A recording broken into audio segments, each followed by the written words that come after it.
off the light and are left alone with your mind, there will be a thought you'll want to expel, but that will pierce you like a knife. What if the next woman you sleep with doesn't just touch your body, but opens the darkest door of your unconscious? You won't feel it at first, because desire will disguise everything as pleasure and adrenaline. But behind those eyes, behind that smile that seems innocent, there may be lurking the part of you that you've tried to bury your whole life. Carl Jung knew it. Every intimate encounter is not a simple game of skin. It is a brutal clash between two psyches. You think you're sharing a bed, when in reality you're sharing demons. And the worst part is that those demons don't ask for permission. They infiltrate, feed on your energy, and stay there in silence, waiting for the exact moment to tear you apart from the inside. This is not a moralistic tale nor a cheap warning. It's a reminder that every woman you let into your bed becomes a mirror of what you are, and, above all, of what you try to deny. Do you really think you can sleep with someone and come out unscathed?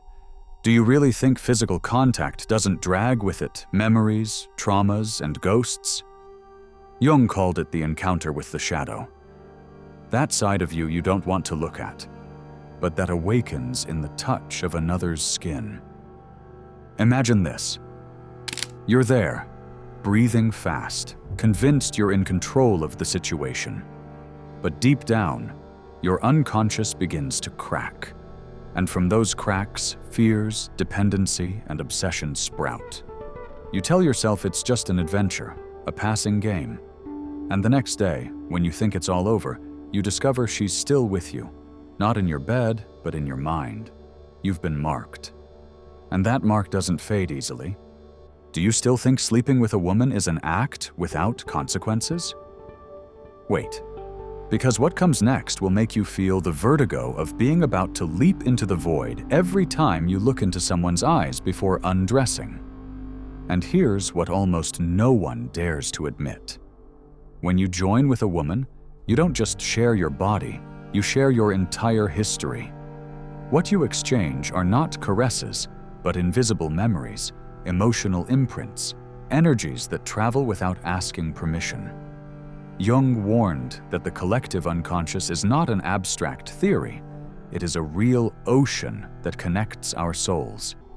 Every sexual encounter is like opening a crack in that ocean. You give her part of your inner world, and in return, you receive fragments of hers, whether you want to or not. That's why many men end up confused, trapped, obsessed. They don't understand why they can't get that woman out of their head, why they feel her even when she isn't there. It's simple. She left something in you, something that showers and distance cannot erase.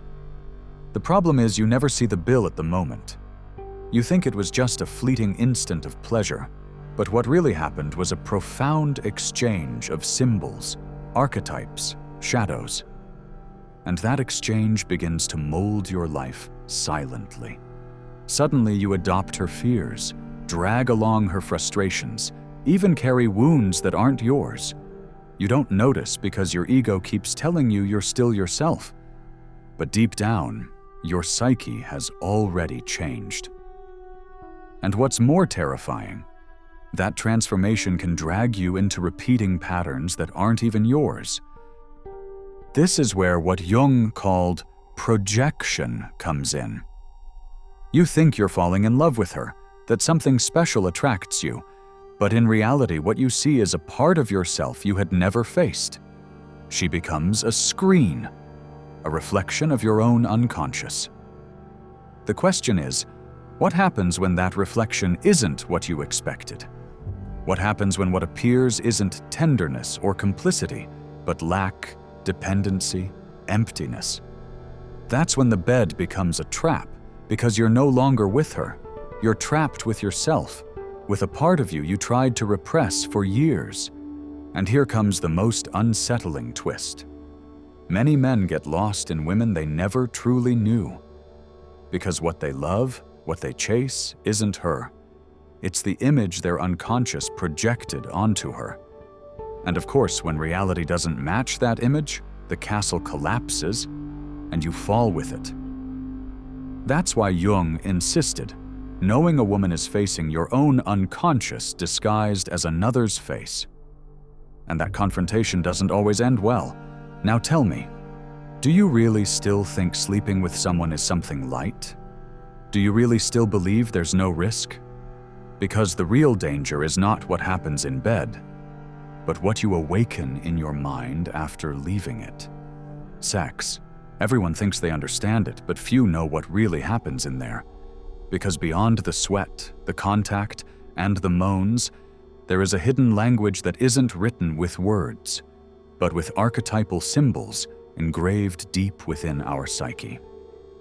Jung said that sexuality is the most direct way for the unconscious to express itself. That's why what you do in bed isn't just a physical act. It's a conversation between your shadows and those of the other person. Every gesture, every look, every way of touching reveals your relationship with the masculine and the feminine within you. It's no coincidence that some give themselves with unbridled aggression, while others lose themselves in tenderness or submission. Sex is the staging of your complexes, your traumas, and your repressed desires. And the most disturbing thing is that often, instead of pleasure, what you're repeating are wounds that never healed. Imagine that in the middle of the act, when you think it's all passion and adrenaline, what you're really living is the repetition of a childhood pattern. The search for approval, the fear of abandonment, the need to be accepted. That explains why so many men leave the bed with a brutal emptiness, even after having had everything. Because it wasn't pleasure they were seeking, but confirmation that they are worth something. And that confirmation never arrives, because it doesn't depend on the woman with you, but on the wound you carry inside. The disturbing part is that, at the same time, she is also fighting her own unconscious battle. You think she's just enjoying herself, but maybe what she's putting at stake is her need for control, her fear of loneliness, her ability to manipulate. And so, what seemed like a pleasurable encounter turns into a dance of masks, where neither shows what they really are, and both leave carrying the other's ghosts.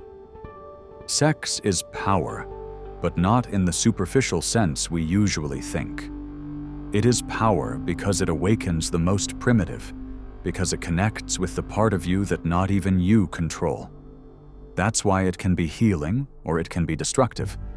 It can free you from chains, or tie you to heavier ones.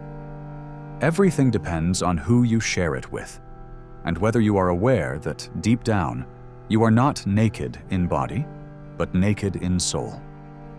And here is the most terrifying part. When you unite with a woman at that level, you don't just penetrate her body, she also penetrates your mind. The exchange is not of fluids, it is of symbols, fears, entire family histories that intertwine in a single moment. And even if the night ends, what you awakened in that moment will remain with you. That is the real reason why Jung said that every sexual relationship can change your whole life. What almost no one understands is that in that instant you're not facing just one person, you're facing entire generations. The energy you receive from her didn't begin with her. It comes from her mother, her grandmother, from all the women who preceded her. It is a lineage that comes into contact with your own lineage, as if two rivers loaded with invisible memories collided in the middle of the night. And you, naive, believe you're only sharing pleasure. That's why there are encounters that mark you so brutally that even as time passes, you still feel them as invisible scars. It's not the memory of her body, but the ancestral energy that merged with yours. And here is the dangerous part. If she carries unresolved traumas, if her life is full of voids or repressed anger, much of that burden transfers to you. And without realizing it, You begin to live with emotions that aren't yours. You wake up different, think different, act different. You don't know why, but something in you has changed. Sex is the most direct door to the unconscious, but it's also the highway through which all the ghosts you didn't know existed travel. And if you're not aware, you become a victim of those forces. Because while you think you're enjoying, what you're really doing is surrendering your will to something greater than you, to something you don't control. That's why so many men end up confused, obsessed, trapped in relationships that seem inexplicable. Because what binds them is not love, not even desire, but the invisible web of energies and symbols that was activated in that encounter. Most never stop to think about it.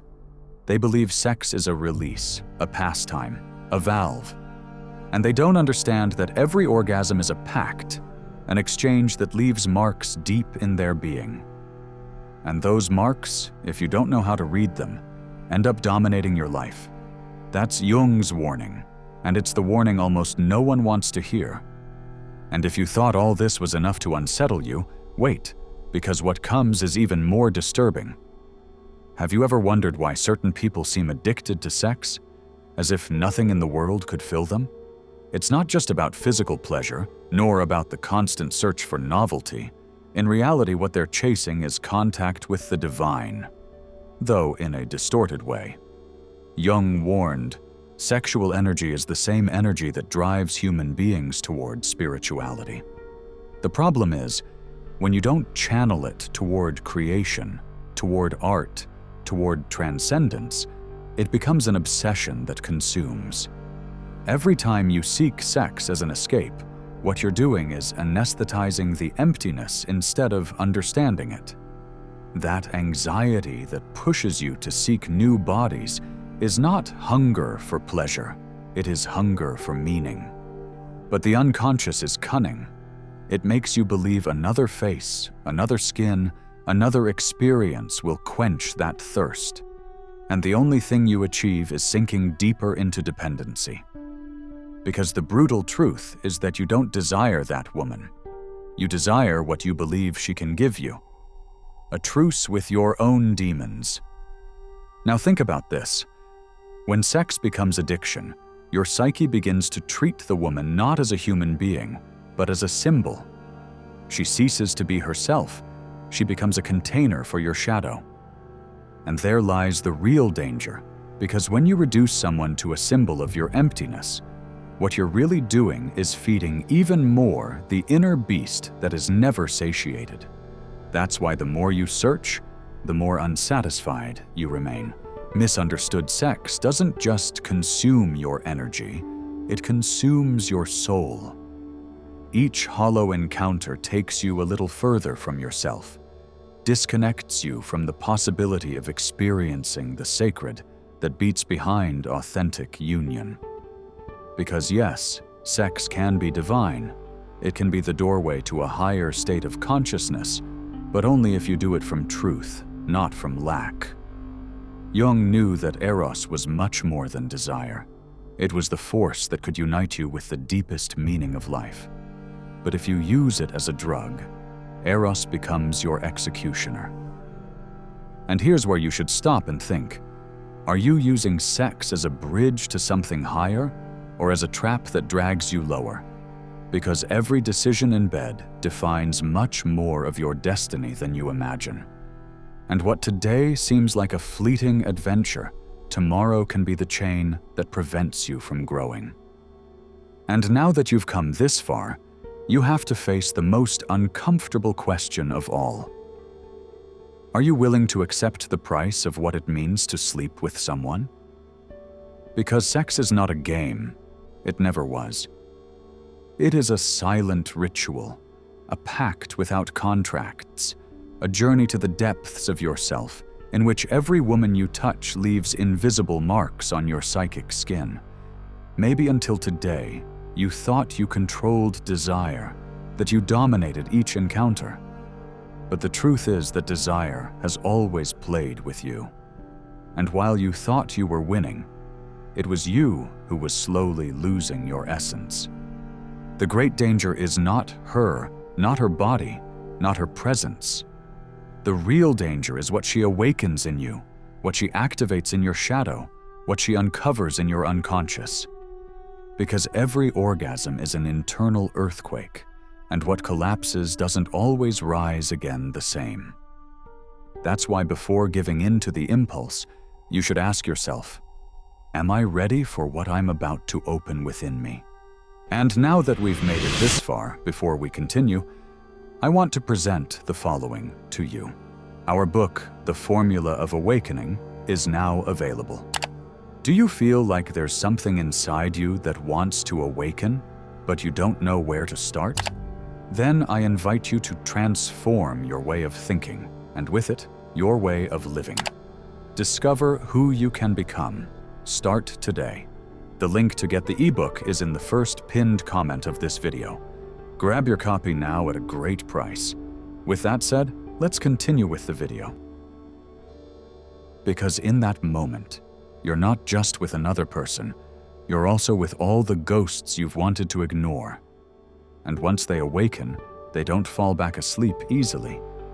If you've felt this vertigo deep inside while listening, it's because your mind already knows the truth. Sex is not simple, nor innocent, nor casual. It is a brutal mirror that reflects what you are and what you hide. And now it's up to you to decide if you'll keep closing your eyes not to see, or if you'll be brave enough to accept that every encounter is an exam of your own soul. If this video made you think differently, if it stirred you even a little, I want you to write in the comments a phrase, "I am willing to see my shadow." That will be the sign that you not only understood, but also went a step further than most. Subscribe, because what's coming on this channel is not empty entertainment. It's uncomfortable truths that few dare to speak.